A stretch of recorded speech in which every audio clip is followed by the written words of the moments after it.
Amén. Señor, en esta hora te agradezco por darnos un día más de vida, por darnos el trabajo, también la salud y encomendarte, Señor, a todos aquellos que hoy en este día están pasando por alguna dificultad y ponerte en tus santísimas manos a todos aquellos que también están pasando por alguna dificultad, que están enseñando para que tú, Señor, les des paz y tranquilidad en sus corazones.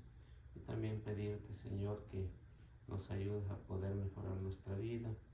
Y hoy en este último día que estamos aquí reunidos para terminar este evangelio del apóstol en el cual escribió sobre ti, Señor, para que podamos imitarlo a él, para poder llegar hacia ti y agradecerte también, Señor, por todos los beneficios recibidos en este día. Abre nuestra mente, nuestro corazón y sobre todo nuestro espíritu para estar abierto a las enseñanzas que tú nos traes a través del Evangelio. También para que nos bendigas de aquí en adelante para poder evangelizar y transmitir a todos aquellos que lo que hemos aprendido, para que también te puedan conocer. Y a ti, mamita María, gracias por todo lo que haces, por interceder, por bendecirnos, por ayudarnos, y enséñanos a ser humilde y servicial como tu Señora, para poder un día llegar al reino de los cielos. Amén. Amén. En nombre del Padre, del Hijo y del Espíritu Santo. Amén. Bueno, entonces como ven, hoy es el último día ya al fin del curso, de lo que ya no me acuerdo cuándo empezamos, pero ya tiene, yo creo, algún tiempo que empezamos con este evangelio, y hoy es la última plática, los últimos versículos, y también al menos tratar de saber cuánto han aprendido y qué es lo que más les ha llamado la atención. Entonces terminamos con estos, que serán unos 5 versículos, creo que ya para el final. Luego lo que aquí la semana pasada estamos hablando acerca del mandato del Señor, porque del capítulo 28, del versículo 16 en adelante, pues nos hablaba Jesús que todo poder se le ha dado en el cielo y en la tierra. Entonces ese es el poder que tiene. Después de resucitar, vemos cómo Jesús se presenta a los discípulos, y eso es al camino a lo que va. Y nos recordaba que no lo hace en Judea, sino todo lo va a hacer en Galilea. En Galilea. No sé si ustedes recuerdan cuando empezamos casi el evangelio, ¿no? ¿Dónde empezó todo? En Galilea. En Galilea empezó todo. Ahí, como Galilea, en el mar de Galilea, pues era un puerto, y pues todos llegaban ahí, ¿no? Pues llegaban ahí, y por eso Jesús hace su centro de operación en Galilea. Y eso va a ayudar muchísimo, porque ahí es donde se va a dar a conocer todo el proyecto que tenía. Por eso Mateo lo va desglosando en estos capítulos que hemos visto, lo va desglosando cuál es el proyecto. En Galilea encontramos, por ejemplo, que encuentra a los 12 discípulos, ¿no? A los 12 discípulos. En Galilea también encontramos que hizo milagros. En Galilea también encontramos que, diríamos, fundó el colegio apostólico. Ese colegio apostólico que hasta el día de hoy pues sigue vigente, ¿no? Con las enseñanzas del, pues, del maestro, que no se puede cambiar la doctrina de lo que él ha implementado. También encontramos que ahí en Galilea dice que los llevó al monte.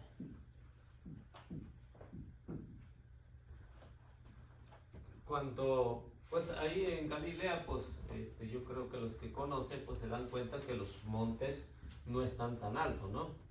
Son puros cerros pequeños, por eso lo hacen de una forma teológica cuando dice que cuando las mujeres tienen ese encuentro con el Señor y le dijo, váyanse a Galilea y avísenle a mis hermanos. Entonces los lleva al monte. Es decir, los lleva al encuentro. Cuando la Biblia menciona de montes, es decir, ir al encuentro con el Señor. Eso a lo que Mateo pues quiere recalcar, aunque no son montes muy altos, pero quiere ahí dar el encuentro final a lo que quiere ir con el Señor. Otra cosa que encontramos en Galilea es la manifestación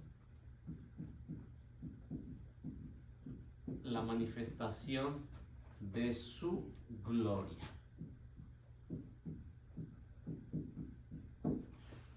¿Cómo se manifiesta la gloria del Señor? Pues al ver a Jesús transformado, ¿no? Esa transformación.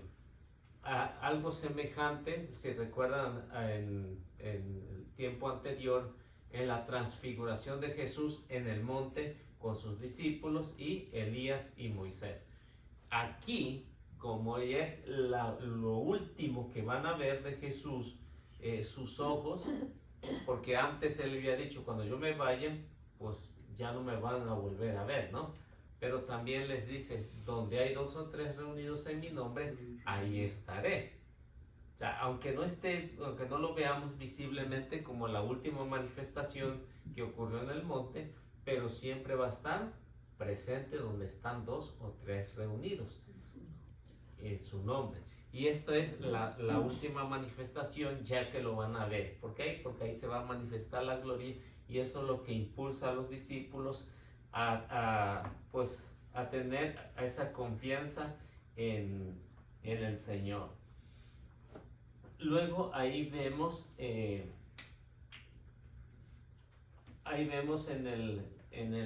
mismo en Galilea, que unos creen y otros dudan.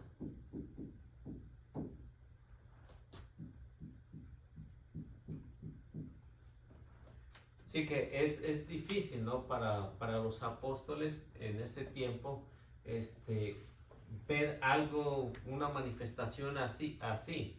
Algunos creen y otros dudan. Ahí tenemos el caso de Tomás, ¿no? Que también tuvo sus dudas. Y ya recordemos el Evangelio de San Juan, ya en el capítulo 21, ¿no? ¿Qué es? Capítulo 20, como del, ¿qué será? Como el 25, 27 en adelante, ¿no? En el que cuando Tomás reconoce, Señor mío y Dios mío. Entonces es el recordatorio. Por eso es que vemos aquí que ahí mismo en Galilea, que surgió todo esto, también surge lo mismo, ¿no? Y también en Galilea, si ustedes recuerdan, también hubo ciertas dudas, ¿no? Por ejemplo, de Natanael, ¿no? O sea, Natanael que decía, de Galilea puede salir algo bueno, ¿no? De Nazaret puede salir algo bueno, ¿no? Entonces también tuvo sus dudas. Y así podemos recordar todos los acontecidos ahí. Luego también vemos lo que Mateo trata de que la comunidad pueda entender. Podemos apreciar también que aquí en Galilea su primera impresión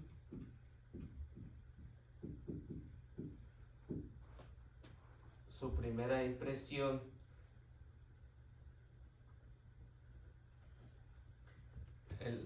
impresión de los discípulos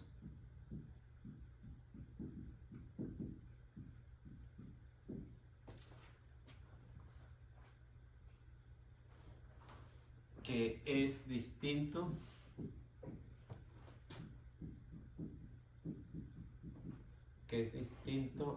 a los demás.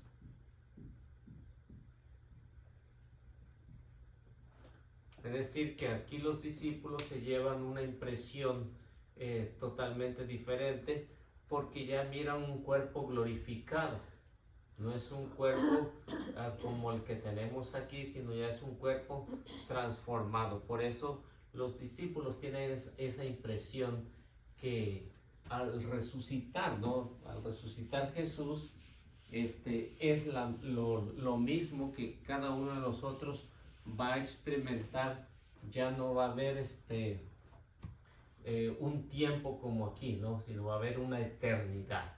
Aquí se marca por el tiempo, 1 hora, 2 horas, meses, años, pero ya por la eternidad pues ya no va a haber esto, ¿no? Entonces por eso los discípulos tienen esta impresión que un cuerpo glorificado ya es para la eternidad. Mientras tengamos este cuerpo, esta materia, pues todavía pues vamos en proceso, y eso es lo que los discípulos les llama la atención de Jesús al ver algo diferente. ¿Y qué es lo que miran los discípulos? Pues miran que es alguien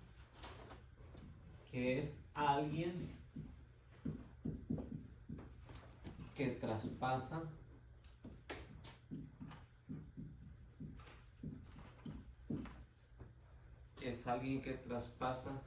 el tiempo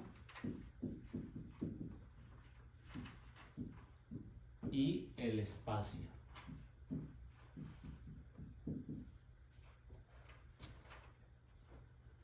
Y aquí vemos también otro que, bueno, traspasa el tiempo y el espacio y conoce el futuro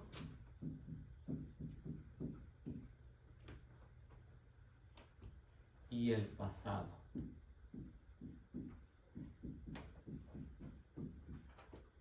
Conoce el futuro y el pasado. Y luego también encontramos ahí que nos dice que atraviesa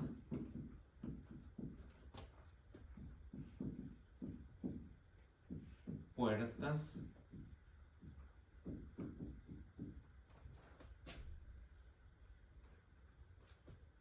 y paredes. Atraviesa puertas y paredes. Es superior a la humanidad.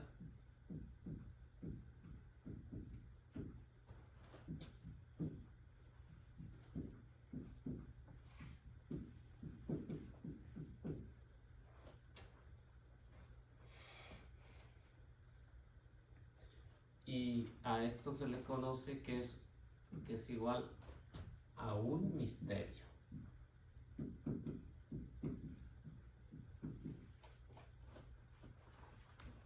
Entonces, esto es precisamente lo que los discípulos tienen esa impresión. Es alguien que ha traspasado el tiempo. O sea, que ya no existe el tiempo que común conocemos, pero que también ha traspasado el espacio y conoce el futuro. Y cuando escuchan estas palabras que dice que todo poder se me ha dado en el cielo, es lo que a los discípulos los impresiona, ¿no? Que ya tiene todo el poder. O sea, como Dios siempre lo ha tenido, pero ya Dios le ha dado, su Padre le ha dado toda la potestad en el cielo y en la tierra. ¿Y cómo lo hace? Pues ellos no lo entienden. ¿Por qué atraviesa las puertas sin que nadie le abra? Él entra, ¿no? Es algo que los discípulos no pueden pues entender, que Él es superior a todos los demás, a la humanidad, es superior. Y claramente pues ahí nos damos cuenta que sí es superior a todos porque es el Hijo de Dios y es Dios.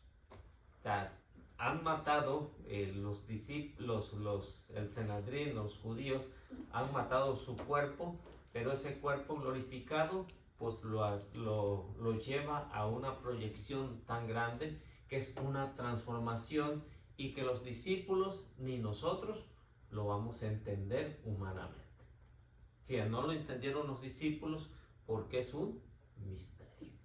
Y ese misterio pues hasta cuándo quedará sin resolver, pues hasta el día en que vayamos a entregar cuentas, ¿no? Eliseo, cuando Adán y Eva empezaron ahí que tuvieron hijos, y ya había gente o empezaron ellos, la generación. O en la creación dice, ¿no?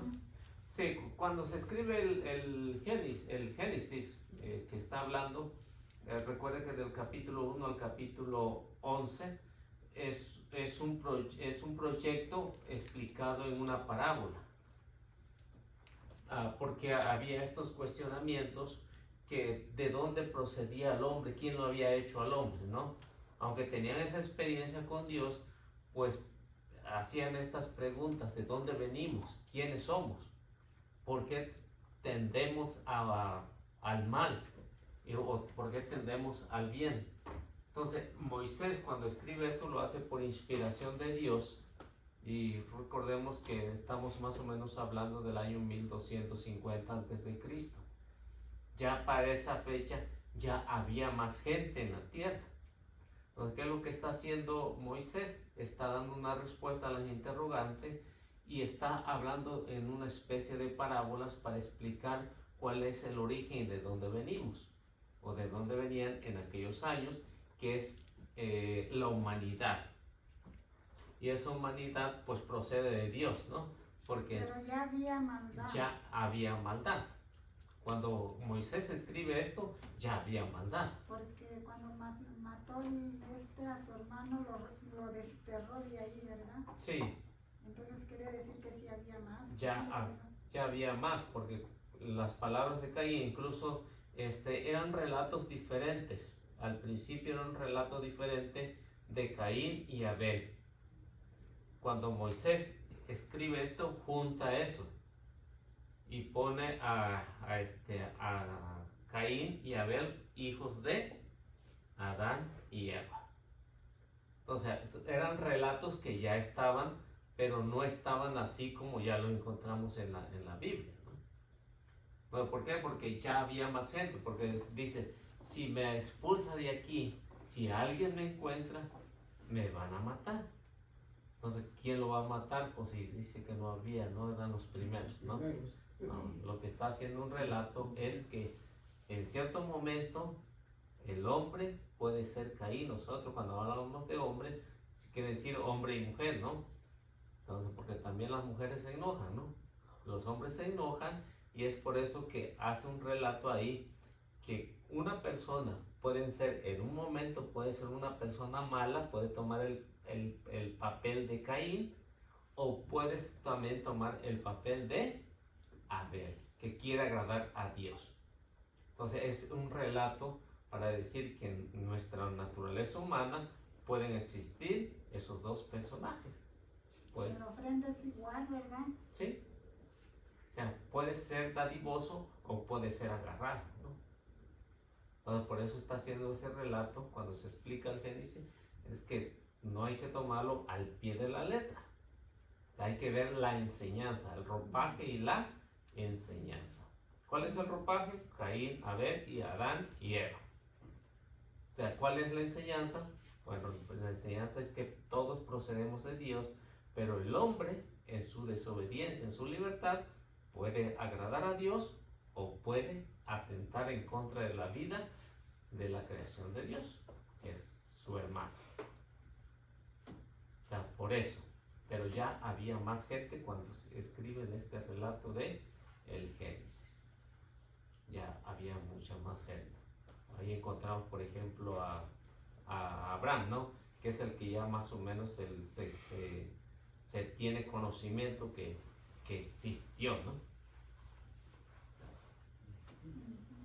Sí. Pues de ahí para atrás, pues no hay un conocimiento de las Sagradas Escrituras quién era antes de Abraham, ¿no?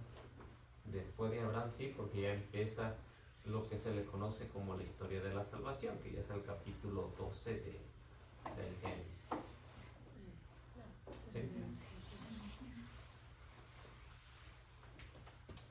Bueno, es igual a un misterio. sí. Entonces, como ven, el misterio, pues el ser humano no lo va a poder descifrar, porque es un misterio. ¿Por qué? Porque nuestra capacidad es muy reducida. O sea, nuestra memoria o nuestra inteligencia es nada comparado con la inteligencia de Dios. O sea, sigue siendo un misterio. ¿Hasta cuándo se va a revelar ese misterio? Hasta el día en que vayamos allá. O sea, ahí sí vamos a conocer cara a cara ya, ¿no? Lo que realmente es Dios con todo su poderío y nuestra fragilidad también. O sea, allá donde se va a ver lo bueno, ¿no? No tenemos ni idea. No tenemos ni idea, pero sí queremos ir, pero no tenemos idea. Sí. Esa es la diferencia. Y luego pues también podemos ver que, como dicen que ahí en Galilea, pues a los discípulos les costaba entender todo.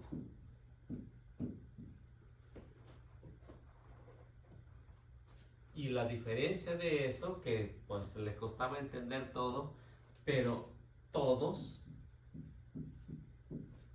estaban dispuestos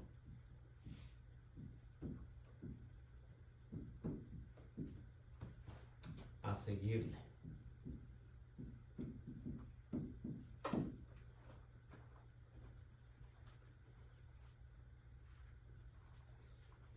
Entonces, si les costaba entender la resurrección, entonces les costaba todo entender ese misterio tan grande con el Señor. Y aquí, en Galilea, nos va a mencionar que Jesús perdona a los apóstoles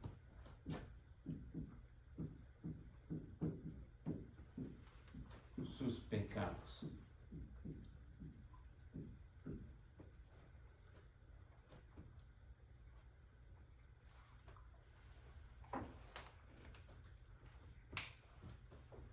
Entonces, como ven, la institución de la confesión, pues prácticamente se hace ahí en Galilea, ¿no? Cuando se le presenta a los discípulos y le dice: la paz esté con ustedes. Y después les envía el Espíritu Santo para perdonar los pecados. Jesús le perdona los pecados a los discípulos, les perdona sus faltas, les perdona todo lo que ellos pues huyeron, renegaron. En el caso, como por ejemplo de Pedro, de los demás discípulos, pues no nos mencionan, pero a lo mejor también pasaron por la misma situación de negar a Jesús, ¿no? Porque era tan difícil para los discípulos esa escena, ¿no? Cuando Jesús fue crucificado. Pero aquí, cuando ven que Jesús ha resucitado, pues ya miran el cuerpo glorioso, y es cuando Jesús los perdona, ¿no? Porque de eso se trata, ¿no? De eso se trata, de que el hombre sea perdonado por Dios y alcance la gracia para poder caminar hacia allá y para ser enviado. Porque si no les perdona los pecados, pues no pueden ser enviados, ¿no? ¿Por qué? Porque van a seguir con su mismo pecado. Entonces se necesita esa gracia santificante para que se les pueda perdonar y después enviar a los demás pueblos. luego encontramos ahí que los apóstoles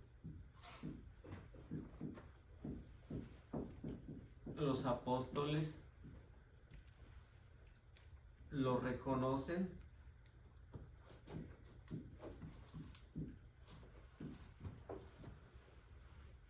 como Señor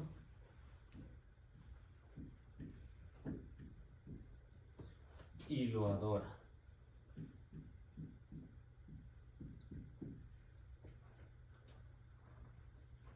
Eso es lo que sí en pocas palabras, pues, Mateo nos va explicando la explicación que se tiene, que cuando los discípulos reconocen que es el Señor, que es Dios, porque recuerden que esta palabra exclusivamente era para Dios, el Señor, pues no le podían decir Señor a otros, sino únicamente a Dios.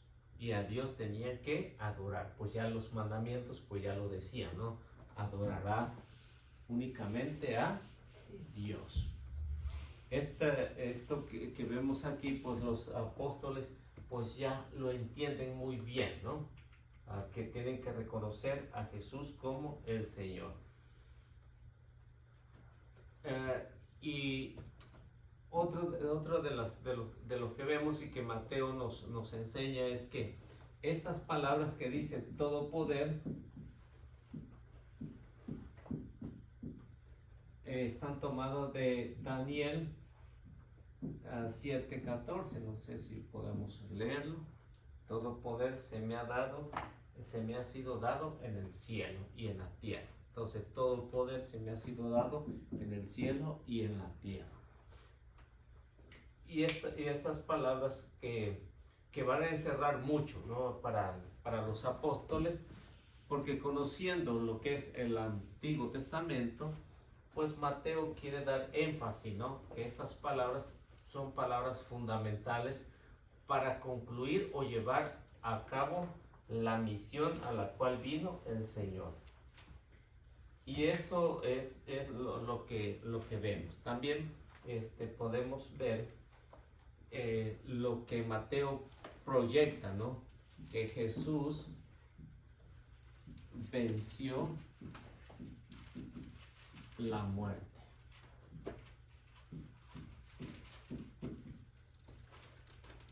Jesús venció la muerte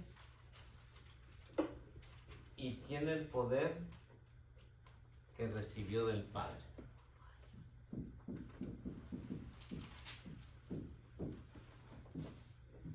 Tiene ese poder que recibió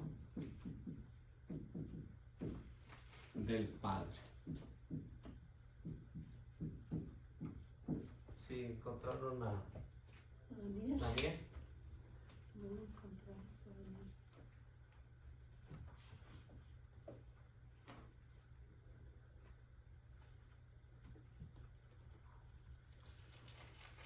Daniel 7:14. Sí, a ver qué nos dice. Dice, se le dio el poder, la gloria y la realeza, y todos los pueblos, naciones y lenguas lo sirvieron. Su poder es el poder eterno que nunca pasará. Su reino no será destruido. Así que ven cómo Daniel antes ya había visto lo que iba a pasar en este momento. Y estas palabras son las que toma Jesús en el que dice todo poder. Daniel dice se le dará, ¿no? Daniel dice se le dará todo el poder para dominar a todas las naciones. Y aquí bien vemos que Jesús se toma esas palabras y dice todo poder se me ha dado en el cielo y en la tierra. O sea, Él se las apropia. ¿Por qué? Porque se cumple la profecía. Entonces Daniel lo había visto y esto sucede exactamente. Y cuando vemos aquí que Mateo está hablando de este poder, pues está hablando que Jesús venció la muerte. Cuando se habla de muerte, pues ya sabemos que es al demonio, ¿no? Es a Satanás al cual Jesús ha vencido. O sea, el primer Adán fue vencido por el demonio. El nuevo Adán venció al demonio, venció la muerte. Si recuerdan lo que encontramos ahí en Génesis, ¿no? Cuando Adán y Eva pecaron, ¿no? O sea, su muerte está ahí. O sea, por la desobediencia de un hombre entró la muerte, es decir, entró el demonio.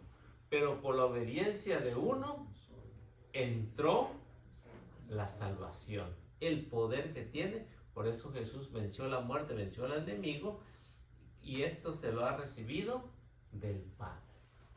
O sea, ven cómo Mateo concluye con eso ya en los últimos versículos, para decir que alguien que no había podido vencer al demonio, pues viene el Hijo de Dios y lo vence.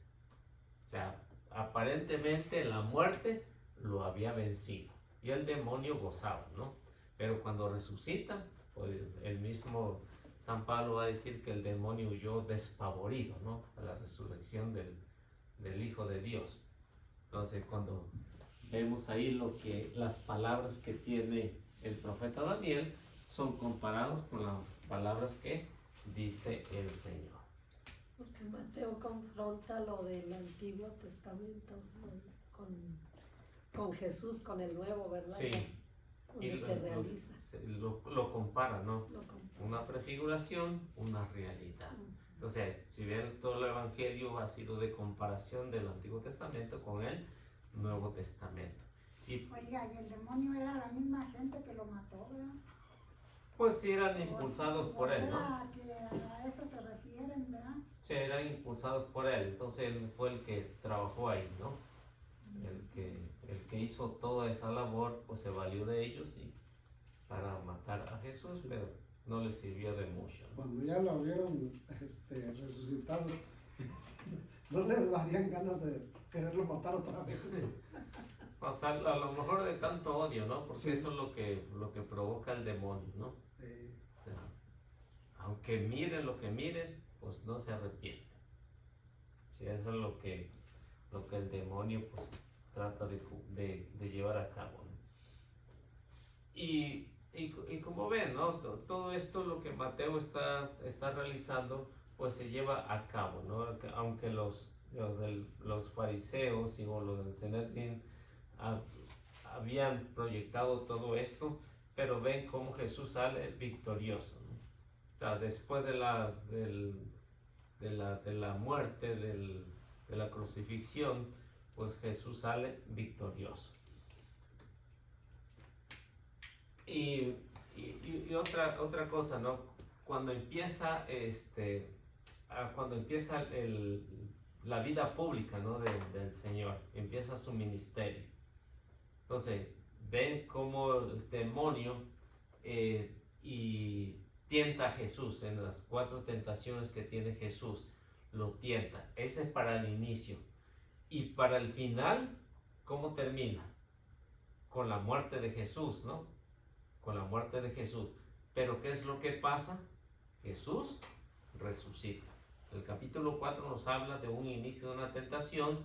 Capítulo 27 habla de la muerte del Señor. Pero capítulo 28, Jesús venció al demonio. Y si lo compara, cuando ven a Adán y a Eva que caen en la tentación, pues no les duró mucho, ¿no? Tanto a Adán y a Eva para pecar. O sea, la muerte, el inicio de la vida pública de Jesús, pues ven, fue un espacio de 40 días y 40 noches, ¿no? Y en el cual fue tentado el Señor, pero salió victorioso. Y como ven, otro de lo que sobresale ahí es que ahora Jesús recibe el reino, ¿no? Jesús recibe el reino, o sea, el poder en el cielo y en la tierra. Jesús rcibe el reino. Y este reino, pues, tuvo que pasar por el misterio de la cruz. Porque la cruz en sí es un misterio. ¿Por qué se usó la cruz? O sigue siendo el misterio. Por eso es que en Semana Santa, ¿no? En Semana Santa, cuando dicen vamos a pasar a adorar la cruz, ¿qué es lo que están haciendo, no? Porque hay muchos malintencionados que dicen, ahí están los católicos, son idólatras porque están adorando un pedazo de madera. Nosotros no adoramos el pedazo de madera, no, adoramos el misterio de la cruz. ¿Quién es ese misterio? Cristo. Cristo, es el misterio, es lo que estamos adorando en Semana Santa, ¿no? O sea, ¿por qué? Porque a través de eso se valió el Señor, se valió el Padre para santificar, resucitar a su Hijo y que fuera adorado. Por eso es que adoramos el misterio de la cruz. Ahora, otra de las cosas, vemos cuando Jesús instituye el colegio, ¿no? El colegio apostólico. El colegio apostólico. ¿Recuerdan el capítulo? Eso no recuerdo. Y luego encontramos el envío, ¿no? El envío. ¿Recuerdan el capítulo del envío? Donde envía a los 2. Sí.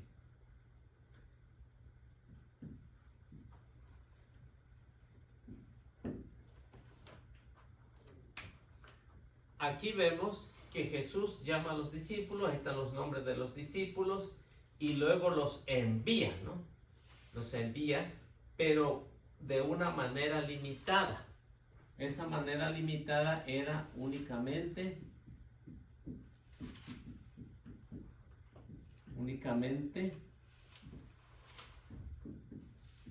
para Israel. Y le dice, no vayan a tierras extranjeras, ¿no? Capítulo 10, versículo 3 en adelante, si lo leen, pues se darán cuenta que hay un envío, pero no es para todo. ¿Por qué después hay un envío para todos? Porque vino al pueblo, vino al Israel, ¿y qué pasó con Israel? Lo rechazó. Uno que otro, pues, aceptó y creyó, y hasta ahí nada más. Aquí vemos que hay un límite, dice, no vayan a tierras extranjeras. Es decir, que esta es una orden provisional. Mientras, ¿por qué? Porque el pueblo rechaza, ¿no? Los judíos, o el Sanedrín, los encargados rechazan al Mesías. ¿Qué es lo que pasa con el Mesías? Lo acusan y lo llevan a la muerte. Cuando Jesús resucita, aquí hay un envío, ¿no? Hay un envío a todo el mundo. O sea, ya no es limitado para un pueblo, sino es para todo.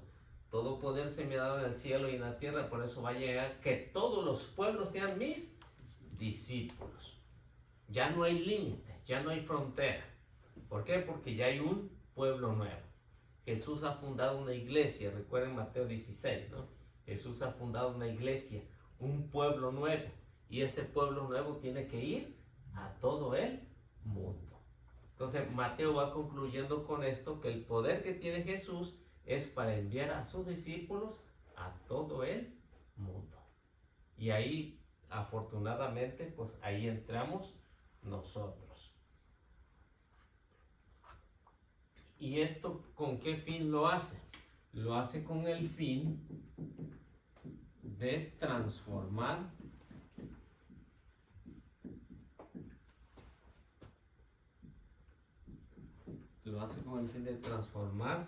a todo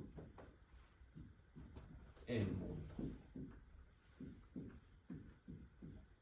¿De qué manera? Pues lo hace a través del Padre, a través del Hijo y a través del Espíritu Santo. Esa es la transformación. esa transformación que ya sabemos hoy que es mediante el bautismo, que nos hacemos hijos adoptivos de Dios. Y esta transformación tan importante es que no es para un solo pueblo, sino es para todo el mundo. Sea judío, sea griego, esclavo, libre, hombre, mujer, ya no hay ninguna diferencia. Así que mediante el bautismo todos somos una sola cosa en Cristo Jesús. Eso es lo interesante, ¿no? Que ya cuando Jesús viene y resucita, la transformación es para todo el mundo. Y aparte de eso, para el que quiera, porque no todo el mundo se quiere transformar. Sí. Por eso que vemos que el que lo acepta, pues ya lo hace hijo. Pero el que no lo acepta, pues no puede, ¿no? Aunque quisiera, ¿no? Pues dice que, pues se dice, Dios puede hacer todo.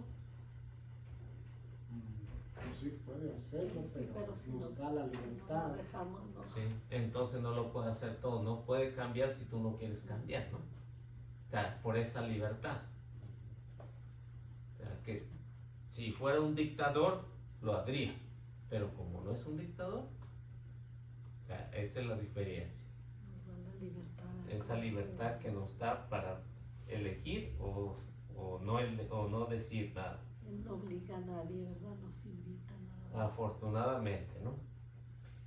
Entonces, lo que vemos aquí, vamos a ver qué nos dice Isaías capítulo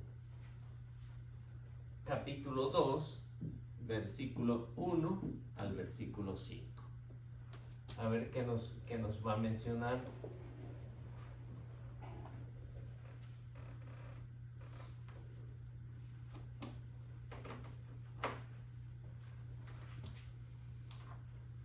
A ver qué nos dice Isaías.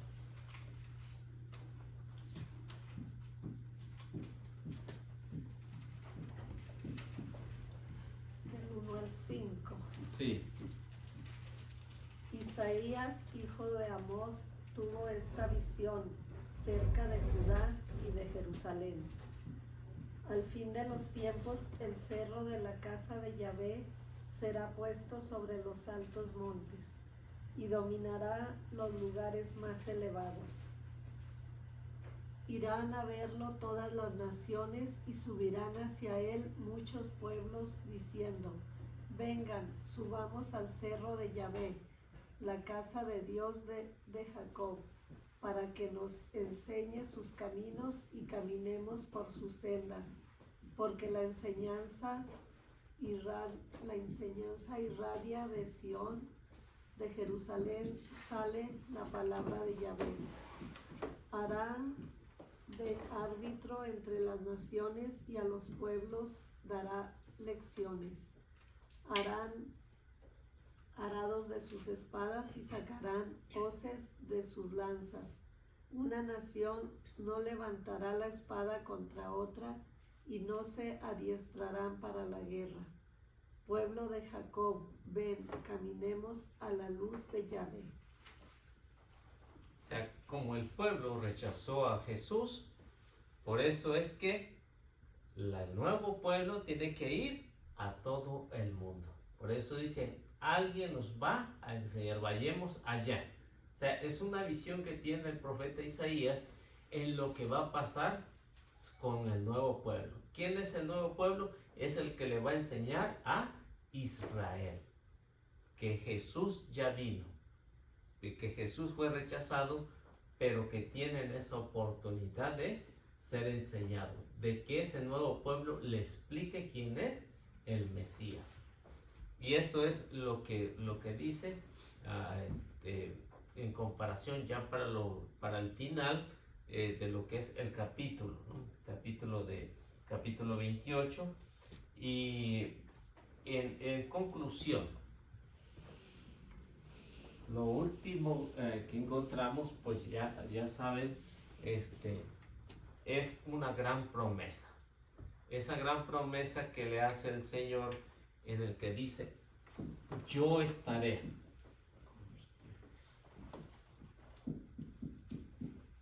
yo estaré con ustedes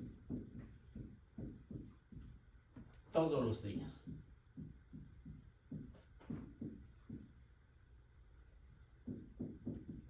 Hasta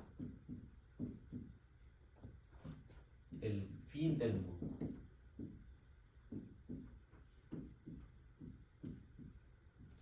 Promesa fundamental.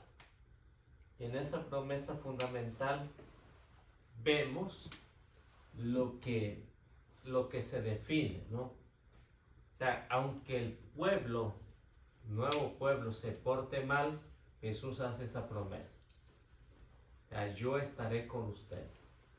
O sea, si toda la iglesia se porta mal, o la mayoría de la iglesia se porta mal, Jesús no la va a abandonar.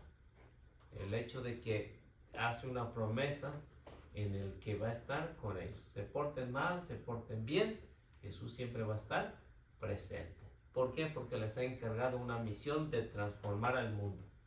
Y esa misión de la iglesia tiene que ser misión misionera.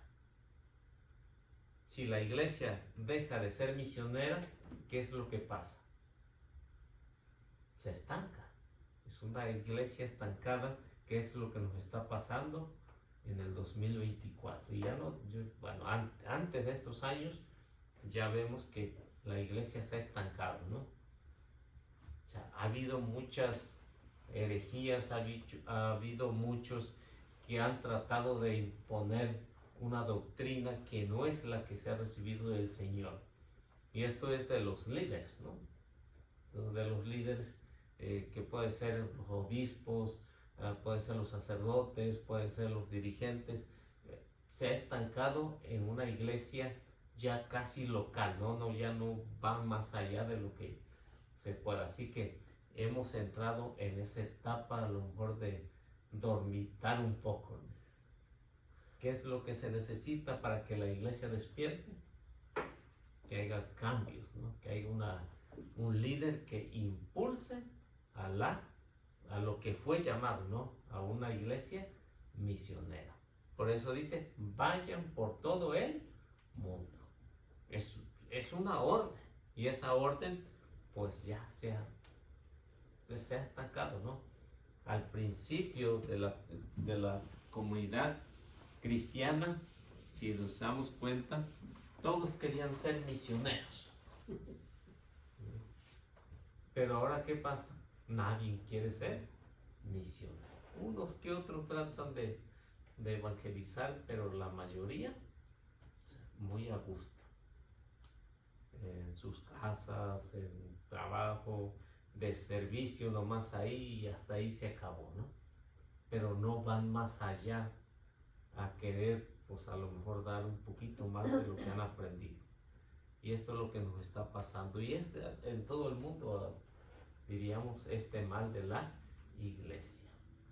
Conflictos entre sacerdotes, entre obispos, entre líderes. Es un desorden en la actualidad, ¿no? ¿Sí?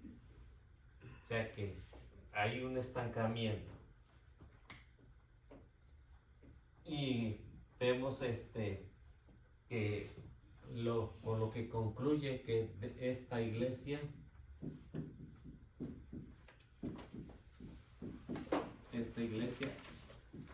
debe de ser misionera.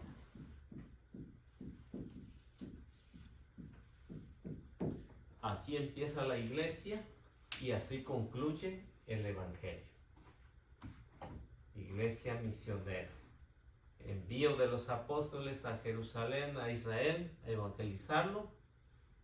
Muerte de Jesús, resurrección de Jesús, y continúa diciendo, hay que ir por todo el mundo. O sea, esta iglesia tiene que ser misionera. Y por eso cuando vemos algunos documentos, por ejemplo el Evangelio Nuntiandi, ¿no?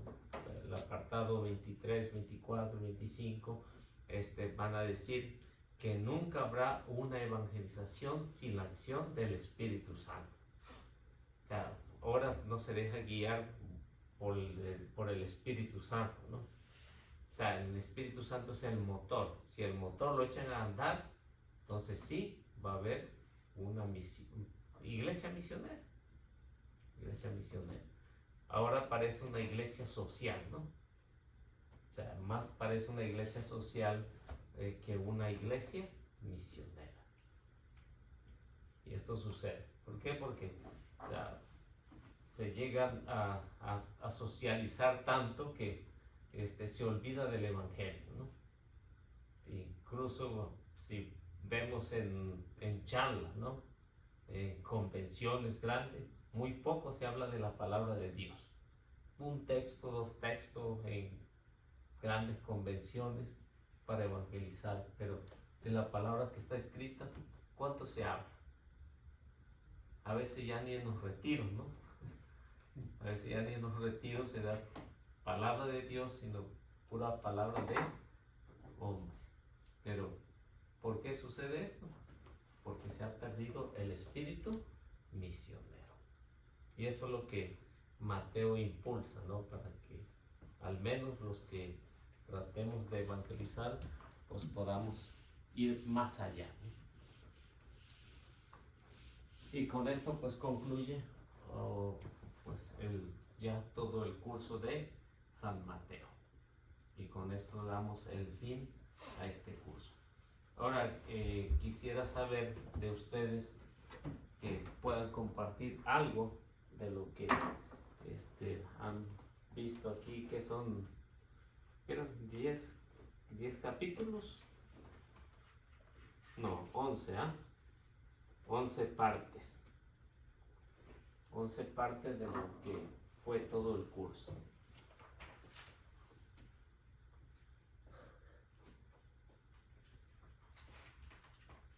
¿Todos? Bueno, al menos de unos 10. No todos, pero algunos 10 sí, estaría bien. Preguntó que si todos vamos a participar, Sí. que si todos los... Sí, más bien eso fue una pregunta, sí.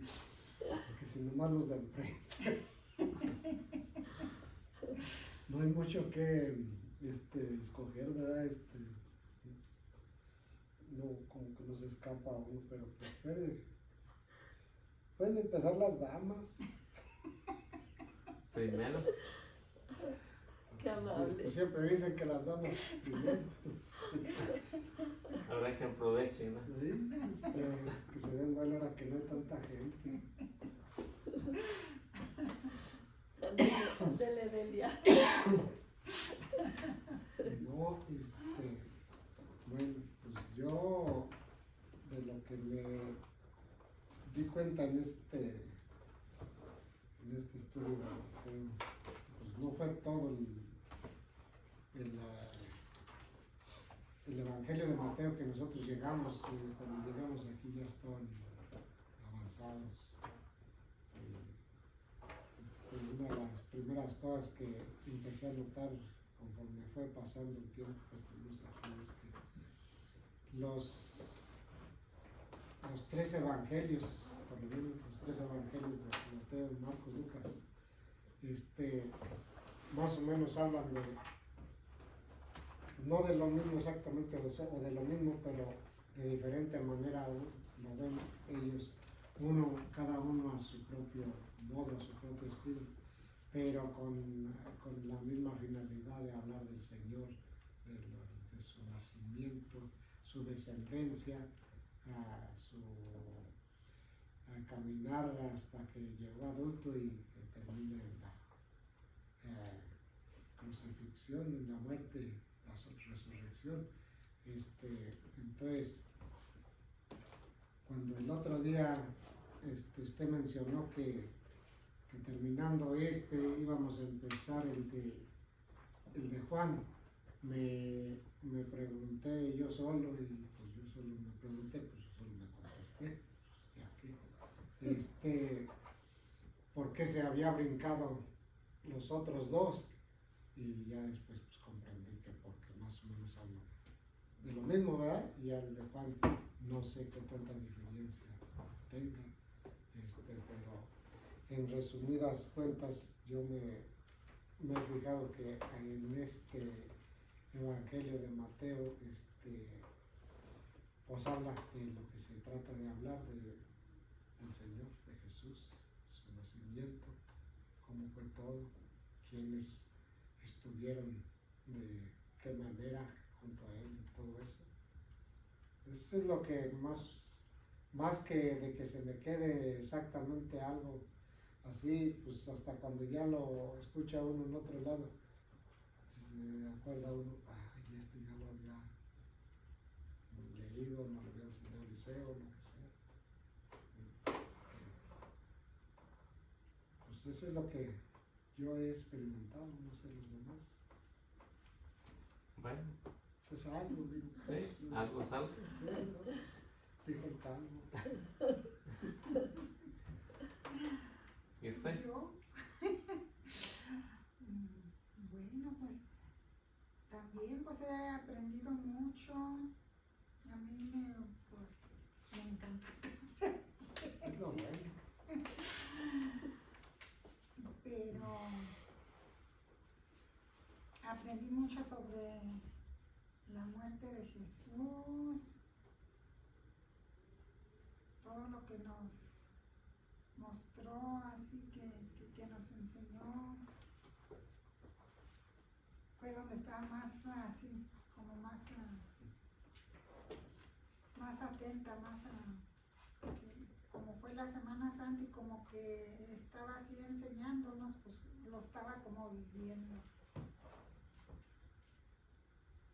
¿Y qué más?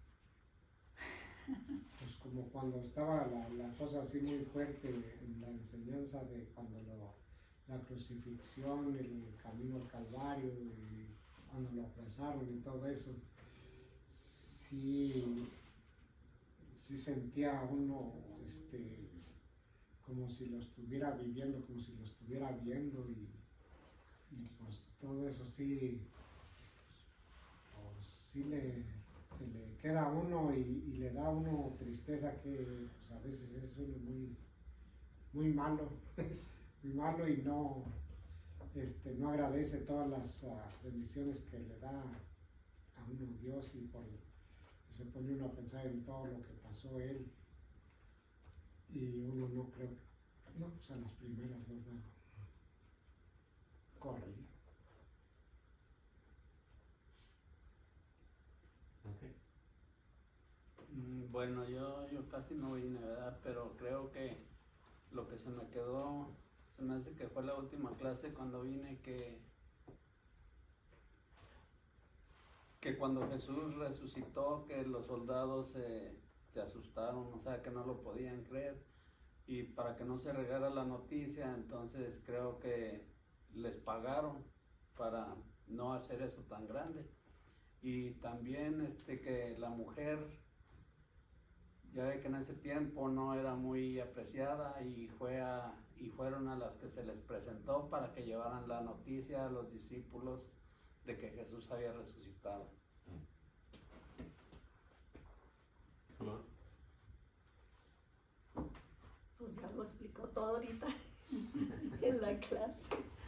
Todo lo que nos dijo ahorita, básicamente para mí fue como un recorridito del Evangelio de San Mateo, donde cómo comienza en Galilea, que llama a sus apóstoles, cómo empieza pues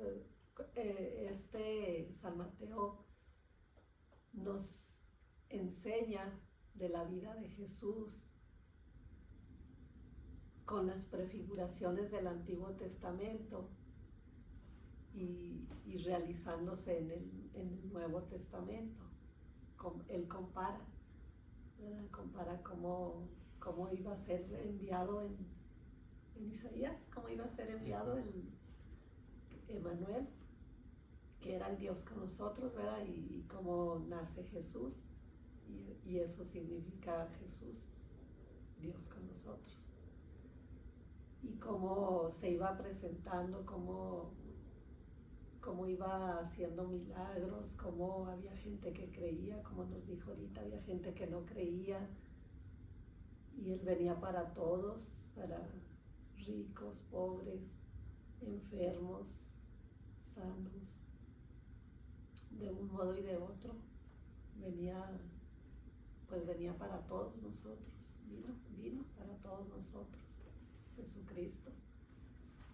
Y pues es todo, para mí es como toda la historia de la salvación en el Evangelio, porque empieza desde la descendencia hasta donde su muerte y su pasión, su muerte, su resurrección, su vida, haciendo milagros, misionando, como nos dijo usted. Y pues lo más grande pues es como Él dio la vida por nosotros para que nosotros nos salváramos, y ya pues somos libres de elegir la salvación o la condenación, porque también de eso nos habla San Mateo. Pues nos habla de todo, nos enseña de todo, y como lo último que nos dijo ahorita, de que estamos llamados a misionar, a transmitir la palabra, aprenderla, conocerlo, y pues conocer a Jesús a través de su palabra y transmitirlo a los demás. Sí, sí, sí. Y pues no tiene que ir uno a África o a China a evangelizar. Si tenemos en el trabajo, tenemos en la familia, ahí tenemos mucho para ser misioneros. Aunque dicen que nadie es profeta en su tierra, pero uno debe de cumplir, ¿verdad? Sí, o sea, hacer la misión.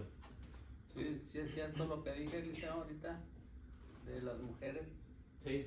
Sí, no tenían papel importante antes. Eran la propiedad del hombre. Bueno, va a ser un pequeño recordatorio de lo que vimos en estos, que eran 11 partes, en estas 11 partes.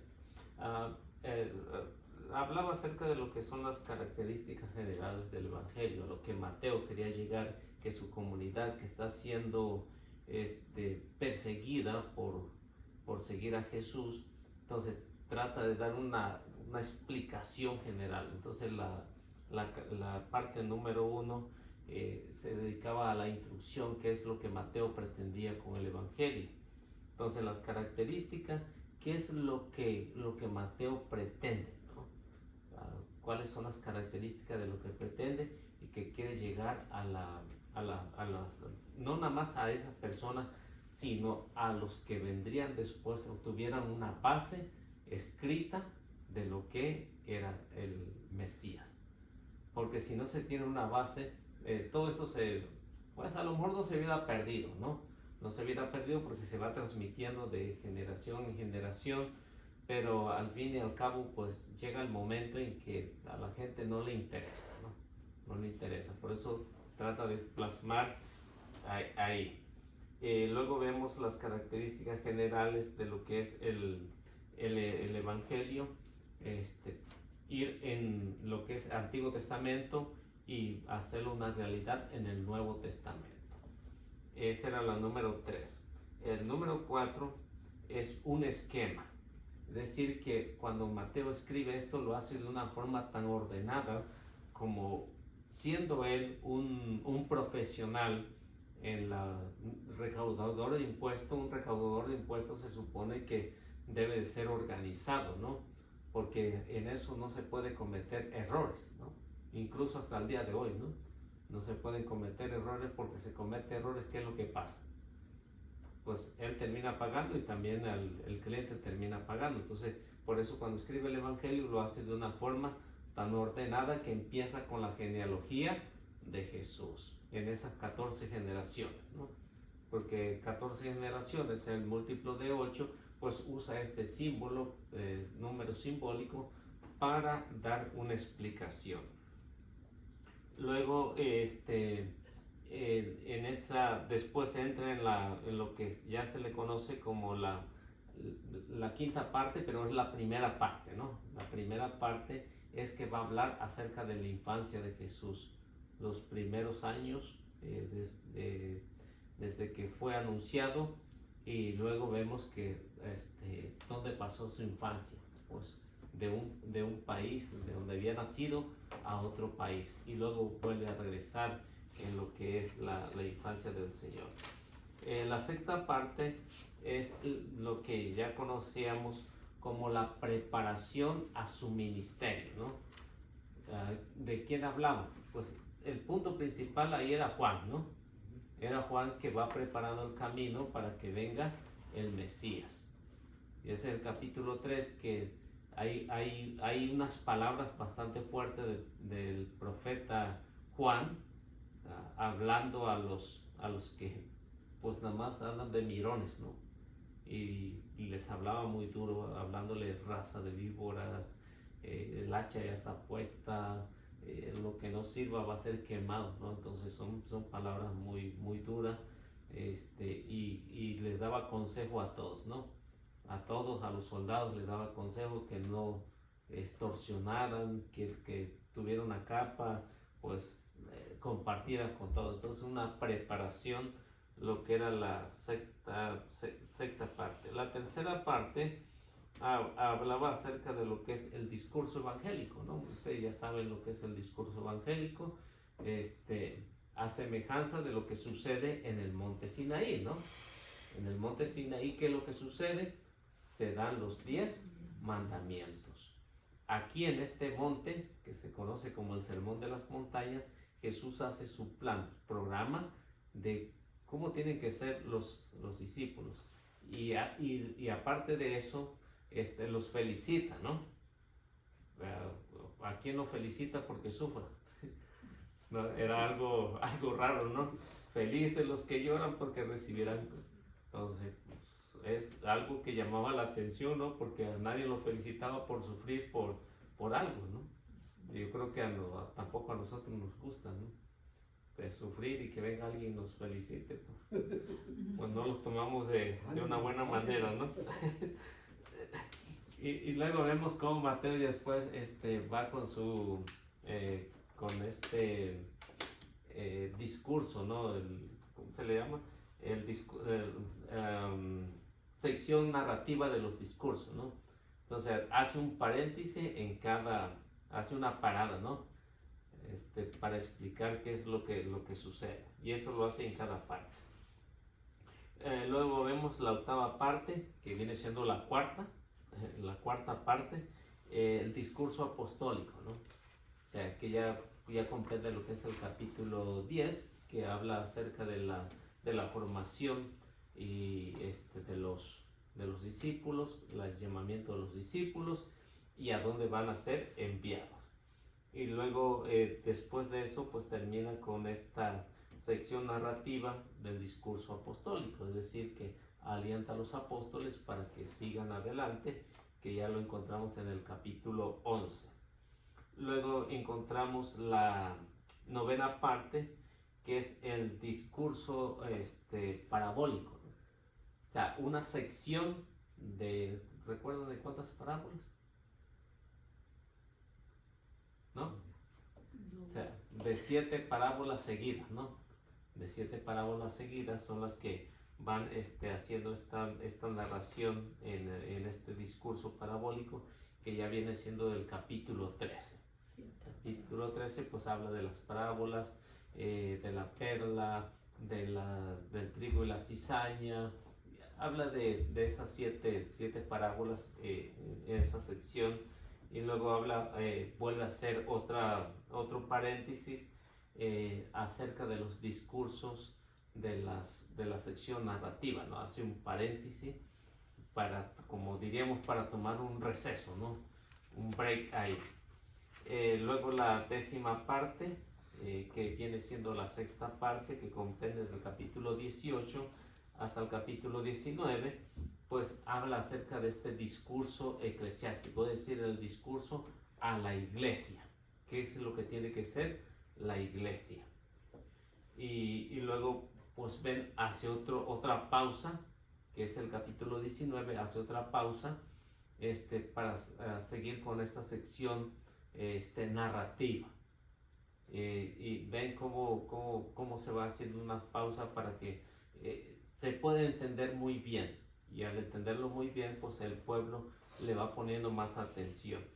Y luego ya vemos la parte número 11, 11ª, que ya viene siendo la 7ª parte, que viene siendo ya el discurso escatológico, ¿no?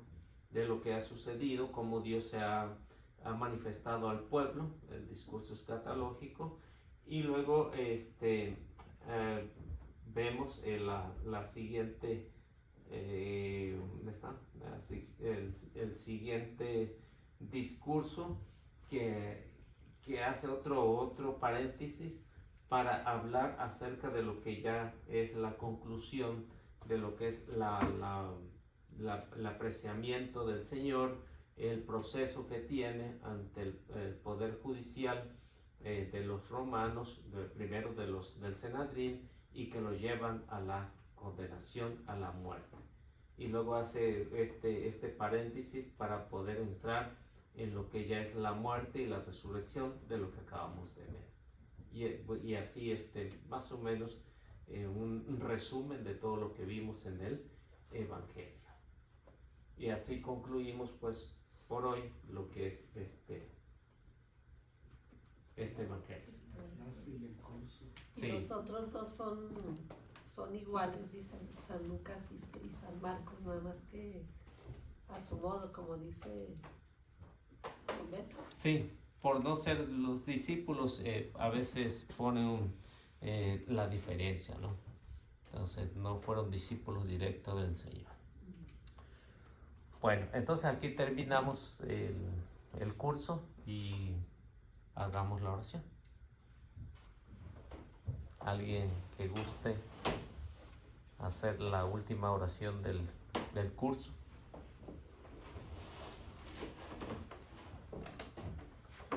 En el nombre del Padre, del Hijo y del Espíritu Santo. Amén. Amén. Padre bendito, te queremos agradecer porque nos permitiste reunirnos esta tarde para finalizar este Evangelio de San Mateo. Te damos gracias, Señor, porque nos has permitido conocerte a través de la Sagrada Escritura, a través de toda esta enseñanza que